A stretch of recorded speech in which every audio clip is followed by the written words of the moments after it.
Alors d'abord le livre d'une fille, Lorraine Fouché, J'ai rendez-vous avec toi, mon père de l'intérieur. Et Fouché, évidemment, pour les plus jeunes générations, vous le dites d'ailleurs très joliment à un moment de votre livre, vous dites, pendant un moment, quand vous réserviez au restaurant, vous disiez Lorraine Fouché, et les serveurs ou les maîtres d'hôtel vous disaient comme le ministre. Et puis maintenant, on ne vous le dit plus, sauf une fois, vous êtes tombé sur un vieux qui vous l'a dit.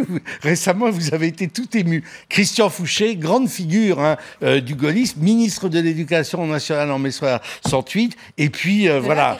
De l'intérieur, qu'est-ce que je viens de dire? C'est parce que je pensais à Payon. Et puis, alors, le petit-fils d'Edgar Faure, secret d'État, secret de famille, Rodolphe Oppenheimer Faure et Luc Corlouer, c'est chez Ramsay. Et là, c'est une autre personnalité, alors absolument insaisissable, dont je cite abondamment, peut-être chaque semaine sur ce plateau, je cite un des aphorismes d'Edgar Faure, parce que je les apprécie beaucoup, notamment son plus fameux, à qui lui reprochait de changer beaucoup d'opinions. Ce n'est pas de la faute de la girouette si le vent tourne, et qui en fait un personnage extrêmement opportuniste, qu'il était beaucoup moins qu'en apparence, mais on va en reparler.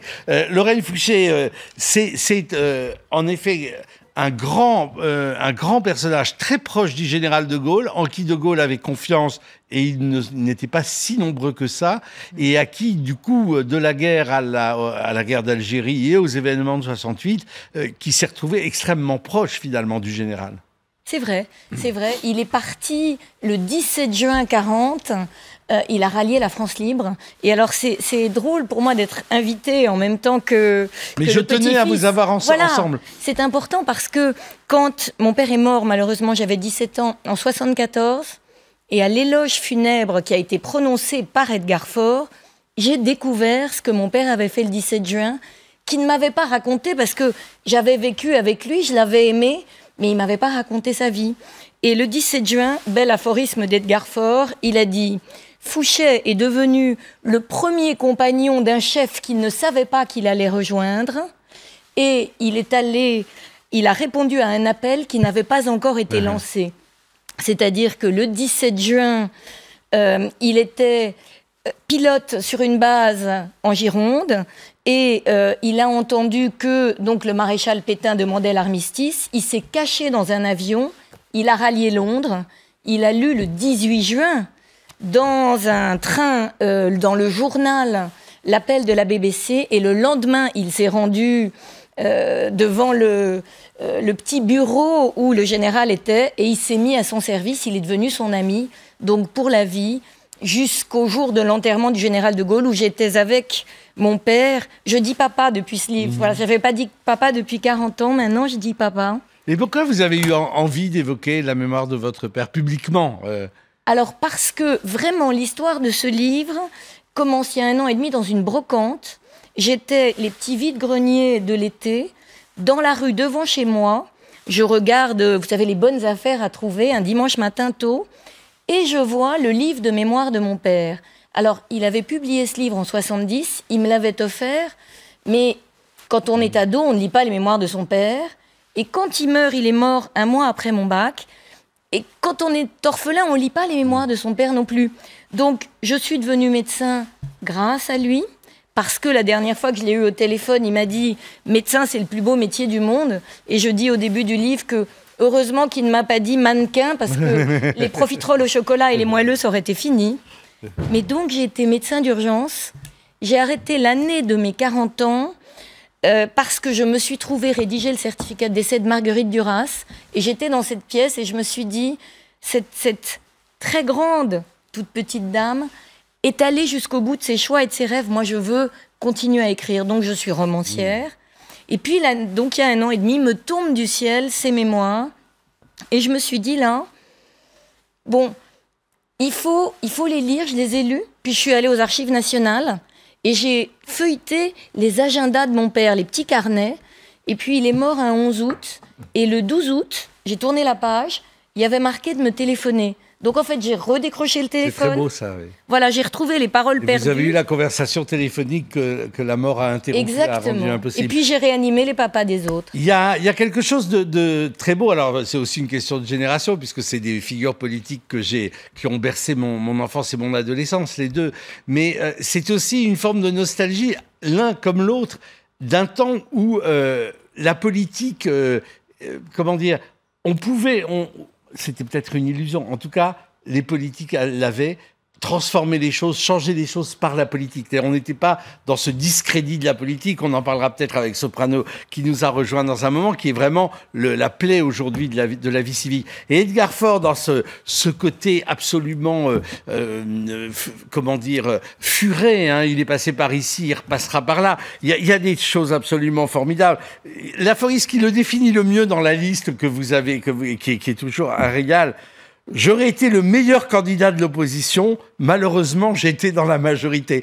Je trouve que c'est le résumé absolu de cet homme qui s'est retrouvé donc dans le système parlementaire de la 4e République, sans arrêt charnière et sans arrêt appelé. Oui, tout à fait. Mon grand-père, donc, j'ai eu la chance d'avoir été élevé par lui dans la même maison. On partait en vacances ensemble, et il aimait bien comme ça me glisser des petits mots. Malheureusement, je ne les ai pas tous notés, parce que j'essaie de retrouver un maximum d'aphorismes. Malheureusement, il en manque toujours quelques-uns. Et par conséquent, il aimait bien comme ça jouer de camp à d'autres camps. Mais ce n'était pas vraiment par opportunisme.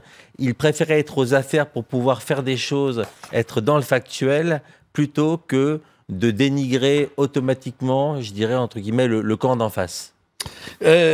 Sur Jean-Pierre Chevènement, vous avez été le meilleur ministre de l'Éducation après moi, chronologiquement.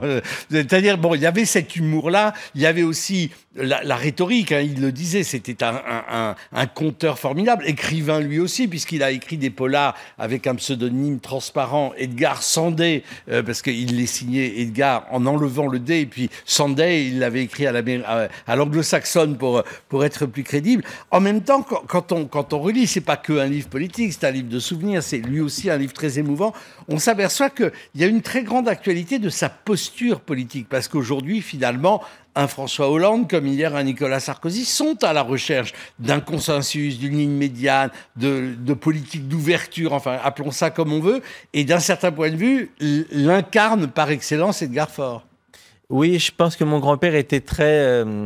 par rapport à la politique, il avait, même s'il travaillait 17-18 heures par jour, il gardait un certain recul qui lui permettait vraiment de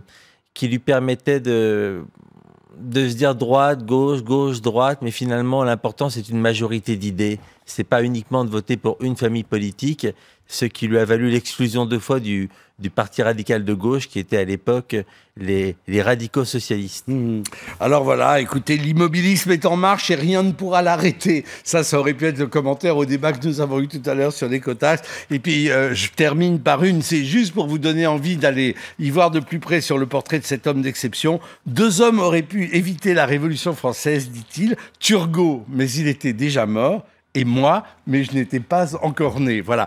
On comprend que le général de Gaulle, bon, il avait confiance et affection envers Christian Fouché, mais Fouché ne devait pas le faire rire autant qu'Edgar Faure. Et c'est vrai que le président de Gaulle, enfin le général de Gaulle, avait une sorte d'indulgence envers Edgar Faure, et même de confiance, hein, puisqu'il lui a quand même confié l'éducation nationale après 68, et c'était pas une mince affaire.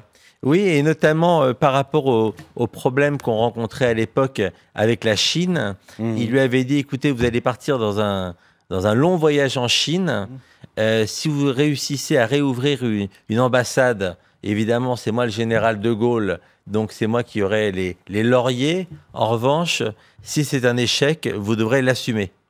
Voilà, c'est un beau résumé. Edgar Faure, secret d'État, secret de famille. Rodolphe Oppenheimer Faure, c'est chez Ramsay. Lorraine Fouché, j'ai rendez-vous avec toi. Mon père de l'intérieur, joli sous-titre. Et c'est chez Héloïse d'Ormesson. Merci à tous les deux. Et puis un 3e livre maintenant, ça va être Soprano.